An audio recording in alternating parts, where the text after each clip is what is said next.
ಎದೆ ಸುತ್ತಳತೆಯ 4ನೇ ಒಂದು ಭಾಗ ಮತ್ತು ಶೋಲ್ಡರ್ 13 ಮತ್ತು ಬ್ಯಾಕ್ ಡೀಪು ಈ ಥರನಾದರೂ ತೊಗೋಬೋದು, ಇಲ್ಲ ಇಲ್ಲಿಂದ ಈಗಾದರೂ ತೊಗೋಬೋದು. ಅಳತೆ ಬ್ಲೌಸ್ ಕೊಟ್ಟಿದ್ರೆ ಹೀಗೆ ತೊಗೋಬೇಕು, ಅಳತೆ ಬ್ಲೌಸ್ ಕೊಟ್ಟಿಲ್ಲ ಅಂದರೆ ಈ ಶೋಲ್ಡರ್ ಸೆಂಟರಿಂದ ಎಷ್ಟಿದೆ ಅಂತ ನೋಡ್ಕೊಂಡು ಅಷ್ಟಕ್ಕೆ ತೊಗೋಬೇಕು. 10.5 ಇಂಚ್ ಬರುತ್ತೆ. ಮತ್ತು ಸ್ಲೀವ್ ಲೆಂತ್ ನೋಡ್ಕೋಬೇಕು. 5 ಇಂಚ್ ಇದೆ. ಸ್ಲೀವ್ ರೌಂಡು ಈ ಏನು ಸ್ಟಿಚ್ ಆಗಿದೆಯೋ ಈ ಸ್ಟಿಚ್ ಆಗಿರೋದಕ್ಕೆ ಕರೆಕ್ಟಾಗಿ ಸೆಂಟರ್ ಮಾಡಿಕೊಂಡು ಅಲ್ಲಿಂದ ಅಲ್ಲಿಗೆ ತೊಗೋಬೇಕು. 6 ಇದೆ.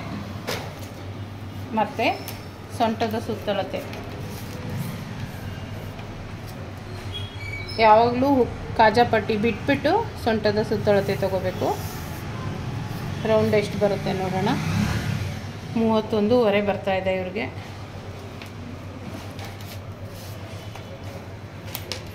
ಇನ್ನು ಫ್ರಂಟ್ ಡೀಪು